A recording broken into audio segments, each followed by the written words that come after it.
ისევ მოგესალმებით, მოკლედ შეგაწუხეთ ძირფასო მაყურებლებო, მაგრამ დღეს ჩვენი გადაცემის ფორმატი შეიცვალა დღეს და არა მარტო დღეს არჩევნებამდე, ესეთი ფორმატი გვექნება. მესამე და სამართალი. დღეს მესამე ნაწილში, მესამე ბლოკში სტუმრად ყავს გიორგი ამაღლობელი, მშენებელი ინჟინერი, ომისა და სამშვიდობო მისიებში მონაწილე, ქუთაისის მერობის კანდიდატი, მოგესალმებით, რა თქმა უნდა, პარტია საქართველოს. მოგესალმებით. მოგესალმებით, მივესალმებით ჩვენს მაყურებელს. რაც შეეხება ამ საარჩევნო პირობებს, შემოგვიყვება ძალიან დაძაბული არის სიტუაცია. იმასთან დაკავშირებით, რომ თბილისში არის აქციები გამართული და ვფიქრობ იმას, რომ არ აქვს დღევანდელ ხელისუფლებას იმის უფლება, რომ გამოდიან ტელევიზიებით და ამბობენ ასეთ რაღაცებს, გინდა ქალაქ თბილისის მერი, გინდათ პრემიერ-მინისტრი, ხალხს თითს უქნევენ, რამე არ დაგინახოთ, გაბედოთ და რაღაცა გამცინავი და ირონიული მიმართვებით. ვის აშინებენ ერთი გამაგებია, ვერ გავიგე რა, შესაშინებელი ვინც არის და გასაქცევი ოგვეთიდან მაგენი არიან თვითონ. და ქართველი ხალხი არავის არ დაემონება არასდროს და მე არ მწამს ისეთი ქართველების, რომ რა ვიცი, თავი დახარონ და ამას ასეთი თისქნება აბადიონ და გაატარონ. მე მგონია, უფრო თავაზიანად უნდა იქცეოდნენ ხალხის მიმართ, უფრო სიყვარულს გამოხატავდნენ ხალხის მიმართ, რომ ამდენი წლებია ბოდიშით ამ მიმართვისთვის და ყრიან ხელისუფლებაში და არაფერი გაუკეთებიათ ისეთი, რომ ერისთვის რამე შეექმნათ, პირიქით გადაგიდებული არიან ნაცებზე და ნაციკოცი მეტის სახელი არ არსებობს ამ ქვეყანაში არაფერი. წინ ქვეყანა ვერ მიდის, წინ არაფერი არ კეთდება ქართული საზოგადოების წინსვლისთვის და ძალიან რთულ ვითარებაში ვარდება ერის და ქვეყანაც ამის გამო. აი ეს კითხვა შემიძლია არ დაგისვას. რაშია გამოსავალი?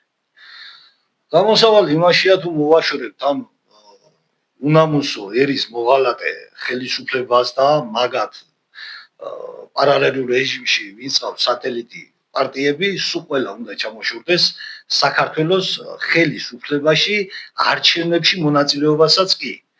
არც ერთი არ უნდა არსებობდეს არჩევნებში ასეთი პარტიები, რომლებიც არიან ამ კონკრეტული პარტიების სატელიტები და ერთმანეთს ყვებავენ, ერთმანეთს რა ვიცი, თვითონ ივანიშვილი აფინანსებს ყველას და აყვირებს ამ ხალხს აკეთ-იქეთ და ესენიც ოპოზიციაც აგერ ჩასვა ციხეში შეთანხმებით, ასე გამოდის იმის გულისთვის, რომ ეგენი ხალხს ირონიულად მერე დაცინია, რომ ხალხი ცემონ 4 ოქტომბერს და ეგენი გადარჩენ ამ ცემატყებას და არ მიიღონ მონაწილეობა ამ ყველაფერში.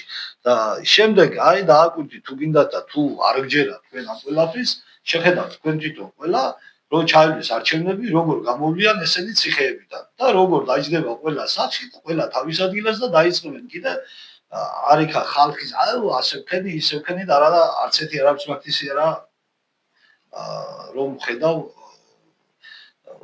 ქნელი რამესი და საქმის გამკეთებელი ამ ქვეყნისთვის. აი წინა არჩევნები რომ ჩაიშალა და 300,000 კაცამდე რო იყო გამოსული მიტინგზე, აი მაშინ რატო არ დაუდგენ წინ სათავეში ამ ხალხს და მაშინ რატო არ გააკეთეს გასაკეთებელი თუ რამის გაკეთებას აპირებდნენ. მაგრამ უბრალოდ რა არის, ყველაფერი არის ფინანსებზე გადართული, ყველაფერს საზღვრავენ ფულის შოვნაზე, რა ვიცი, ნახევარზე მეტი ოპოზიციური პარტიაც კი ასია, მოსყიდული ყავთ ყველა და რა ვიცი, მართავენ ქართულ ერს თავისუფლაზე როგორც უნდათ ისე.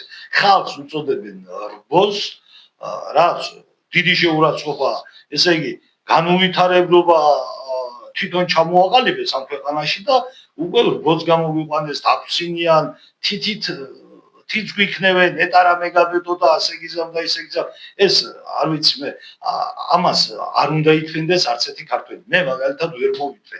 ვერც ჩვენი გმირების შეურაცხყოფას, ვერც ჩვენი ვერც ერთი ქართველი მანდილოსანი იქნება თუ მამაკაცი იქნება მაგათ შეურაცხყოფას. იმიტომ რომ მე ძალიან მიყვარს ჩემი ერი და ძალიან მინდა რომ ჩემი ერი ფერზე დადგეს და რა ვიცი ამ ქვეყანას იღირსოს რაღაცა რეალური ცხოვრება და რეალურ სამყაროში. ასე რაღაც შეთხზულებებში და რაღაც სპექტაკლებში მონაწილეობა ნამდვილად არ შვენის ჩვენ ქვეყანას და არც წაწევს წინ.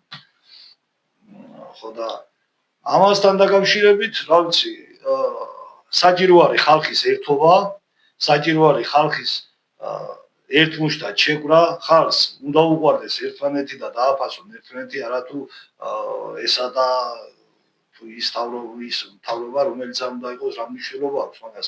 ხალხი ირჩევს მთავრობას და ხალხს უნდა იმსახუროს ყველა, ვინც არ უნდა იყოს ხალხისგან არჩეული პიროვნება.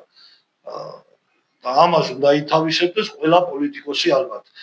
ისე კი არა რომ თქვა პოლიტიკოსი აირჩია თქვა ხალხმა და შემდეგ ხალხს უქმნიოს აქეთითი შენ რას ქვია ამას ბედავ და შენ რას ქვია პროტესტ გამოხატავ და შენ რას ქვია ხმამაღალ სიტყვას ამბობ. აი გამოვლენების განვითარებას ელით აი 4 ოქტომბრის საღამოსთვის თუ 4 ოქტომბრის საღამოს მოვლენებს რაც შეეხება მე დიდი იმედი მაქვს იმისი რომ ხალხი ერთმანეთს გვერდში დაუდგება და ნახოთ რა იქნება. ჩვენ არჩევნებში შევედით ისედაც აზოგი ამბობს და აღნიშნავს ამას რომ ვითომ ეს ოპოზიციური პარტიები ვინც შევიდა არჩევნებშიო მაგენის თანამონაწილეები არიანო და რაღაცებს ბოდავენ ხოლმე რა და ამას ჭირდება სწორი შეხედულება ყველაფერს. აი თქვათ ჩვენ ვარ შესულიყავით მაგალითად არ შესულიყო არჩევნებში პარტია საქართველო. შევიდა და მაინც გახარია და იქ ერთი შევა და მიცევს ლეგიტიმაციას თუ 10 შევა მე აზრი აღარ აქვს ხო ლეგიტიმაციას მიიღებდა მაინც ხო ამის გულისთვის ჩვენ ჩვენი სათადარიგო გეგმა ასე ჩავთვალეთ რომ ყოფილიყო მაინც შესულიყავით არჩევნებში მიგვეღო მონაწილეობა და ნახოთ რა იქნება თუ იქიდან არ გამოვა რაღაცა აქედან ვიბრძოლებთ აქედან თუ ვერ გამოგვივა იქიდან ვიბრძოლებთ და რა ვიცი შევეცდებით იმას რომ გადავარჩინოთ ჩვენი ქვეყანა და ჩვენი ქართული მოსახლეობა და გამოვიყვანოთ ამ რა ვიცი მკვლელების და რა უნდა უწოდო ამბეს არ ვიცი რა ერის გამყიდველი ხალხის ხელებიდან გამოვაზროთ ჩვენი ქვეყანა რა. ძალიან დიდი მადლობა ბატონო გიორგი მონაწილეობისთვის. ძალიან დიდი მადლობა ვუხდი ჩემს წინასწრებს ბატონ გიორგი ლილუაშვილს, ბატონ გიორგის ბატონ ირაკლი გაგნიძეს ბოდიშით და 4 ოქტომბრამდე ასეთი იქნება ჩვენი საეთერო დრო 3-3 ეპიზოდი 3-3 ნაწილი 3-3 ნომრით. ერთ ზონის საუბრობ კი ბატონო. ჩემი ქალაქის განვითარებასთან დაკავშირებით. კი ბატონო. ის განვითარებასთან დაკავშირებით. მინდა რომ ყველა ქუთაისელმა გაითავისოს ის რომ ჩვენი ქალაქი მართლაც უნიკალურია და მართლაც დიდი ისტორიის მქონე ქალაქია და ჭირდება მოვლა და მიხედვა.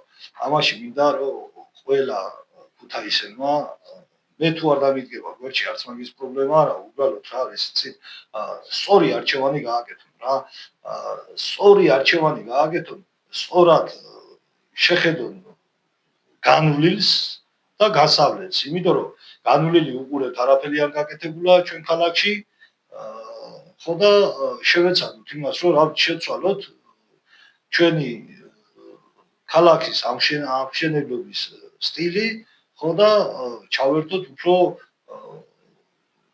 მასშტაბურ ამშენებლობაში რომ ჩვენმა ქალაქმა მიაღწიოს ისევ და ისევ თავის ძველ სახელს და წოდებას რასაც ჩვენ ქალაქს ქუთაისს ეწოდებოდა ინდუსტრიული ქალაქი და ისევ გააგრძელოს ინდუსტრიული მოქმედება და ფუნქცია ჩვენმა ქალაქმა.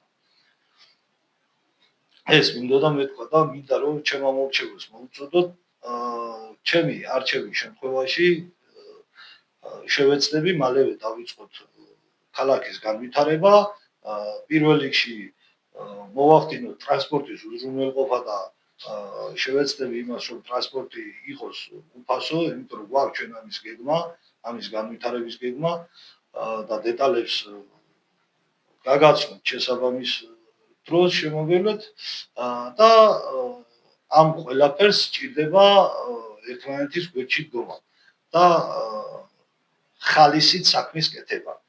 არა თუ ბოღმით და ნაცკოცობით სახელით და ერთმანეთთან ქიშპობით და ერთმანეთთან მომით და როგორც ამ ხელისუფლებამ გააკეთა კიდევ და კიდევ გამეორდები მთელი 13 წლის მანძილზე არაფერი არ გაუკეთებიათ იმის მეტი რომ ნაცებმა ისკნეს, ნაცებმა თუქნეს, მაშინ თქვენ კეთით, მეტი უკეთესი ხო შეიძლება იმისაც სულგურე ცუდ დაკეთებს, შენ გააკეთე მეტი უკეთესი და შენ შექმნი უფრო მეტი ძლიერი სახელმწიფო და ქვეყანა, მაგრამ ამდენმა გააძლიერეს თავიანთი ჯიბეები, ხო და კი ვხედავთ, აგერ შემოყავთ ეს არაბები, ინდუელები, უკვე ავღანელები, უკვე ავღანელებიც მართალია და როცა საუბარი მიდის LGBT პროპაგანდაზე, შეხედეთ რა ხდება შევიგებთ მე ავღანეთში ბრძოლობდი. ხო და ავღანეთში არის ზუსტად ეს სიტუაცია, ვინც ავღანეთში გამყოფი არის ახლა ჩემთან ერთად, ჩემი თანამებრძოლები, წინა პრიზივიც იყო წასული, ჩემს პრიზივებიც იყო წასული, ყველა ვიცის რაც ხდება ავღანეთში და როგორი დამოკიდებულება აქვს კაც-კაცთან. ხუჩავათი დღე აქვს მაგისთვის გამოყოფილი რომ კაცი კაცთან იყოს. ხო და ანგელს რო ქვეყანაში შემოუშვით. ამის შემდეგ ჩვენ რას ვლაპარაკობთ ევროპაზე, რომ ევროპა არ გვინდა, იმიტომ რომ გაგვაცისფერებსო, თუ არების არ უნდა გაცისფერება, არების არაცისფერებს და ამას უნდა იჯერებთ. მერე კიდე რა შეეხება იმას, რომ ოცნების ამორჩეველი იძახის, რომ არიქა ბევრ შეხვედრი ვარ და იძახი არა, ომი გინდა, აპა ეს რა ქვია, ომი გინდა. ქართველი კაცი ხარ და შენი ქვეყნის გულისთვის კიც უნდა იორმო საჭირო თუ იქნება, იარაღიც უნდა დაიკავო ხელში და რა ვიცი, მე თუ საჭირო იქნება, ქვასაც ვერ ვიგიდო თუ იარაღით ვარ. და თუ საჭირო იქნება თავსაც შევა. აბა რა ქვია, ვიყავი და გამომიცდია და რა ვიცი, ვინც მიცნობს, მე კარგად ახლოს ყველა ვიცის რა სიტუაციებში ყოფილი ვარ. და რა ამბავებიც გადამიტანია ჩემი ქვეყნის და ერის გულისთვის, ხო და რა შეეხება იმას, არ დაიჯეროთ ხალხო ის, ნუ დაიჯერეთ იმას, რომ ივანიშვილმა საქართველოში ან ომი შეაჩეროს, პირიქით, ომი არ არის ეს. ხო შეიძლება ამ ვითარებით, რომ სამოქალაქო ომი დაიწყოს. აი რა, ვითარებაც არის დღეს და ვიმტკიცებენ იმას, რომ ომი არ გვინდა. როგორ არ გვინდა ომი? აბა, ომისკენ მიყავთ თვითონ უკვე აგერ შიდა ომს იწყებენ და გარე ომს მინდა ეძებს, ერთი გამაგებია უკვე. შიგნით იწყება აგერ ომი და ხალხი ერთმანეთს გადაკიდეს, დედაშვილს გადაკიდეს, მამაშვილს გადაკიდეს, ცოლ-ქმარი ერთმანეთს გადაკიდეს, ოჯახურიზე დაჭერილი ხალხით სავსეა ციხეები.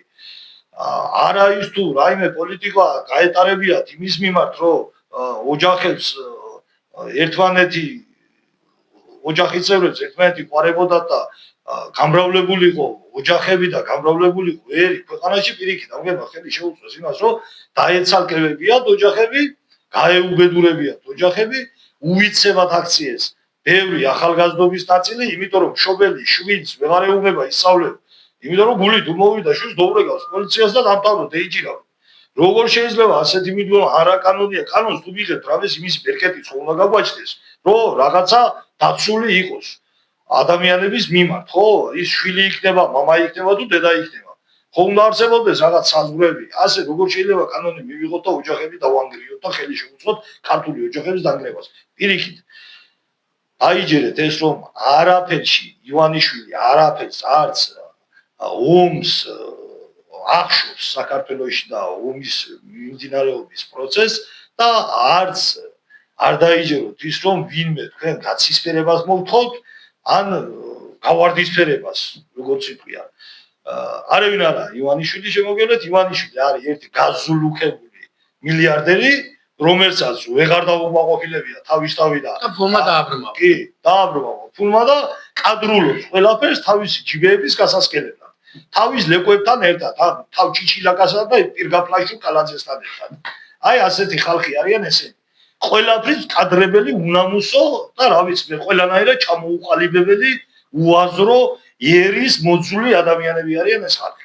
ბატონო გიორგი, ქუთაისთან დაკავშირებით მინდა გკითხოთ, აი ისტორიული მიმართულებით თუ ვაპირებთ რაიმე სამუშაოს გაკეთებას, მაგალითად ბაგრატის ტაძრის დასრულებას, გელათს. ბაგრატის ტაძრის გადახურვაზე მე ვისაუბრე ტელეკომპანია ერთ-ერთი ტელეკომპანია, ქუთაისის ტელეკომპანია რიონი, არის. დიახ. არა, რიონი არა.